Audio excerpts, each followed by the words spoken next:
தமிழ்நாடு ஆளுநர் RN ரவியின் அவதூறு பேச்சுக்களை கண்டித்து திராவிடர் கழகத்தின் சார்பில் தமிழர் தலைவர் ஆசிரியர் கி. வீரமணி அவர்களின் தலைமையில் நேற்று சென்னை ராஜரத்தினம் மைதானத்தில் ஆர்ப்பாட்டம் நடைபெற்றது. இதில் திமுக மற்றும் தோழமை கட்சிகளின் முக்கிய தலைவர்கள் பங்கேற்றனர்.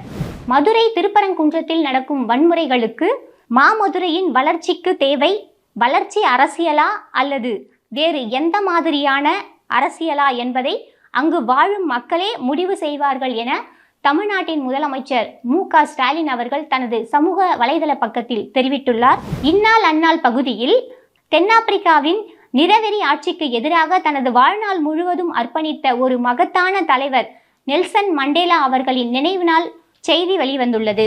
டிசம்பர் 6 புரட்சியாளர் அண்ணல் அம்பேத்கர் அவர்களின் நினைவு நாள்.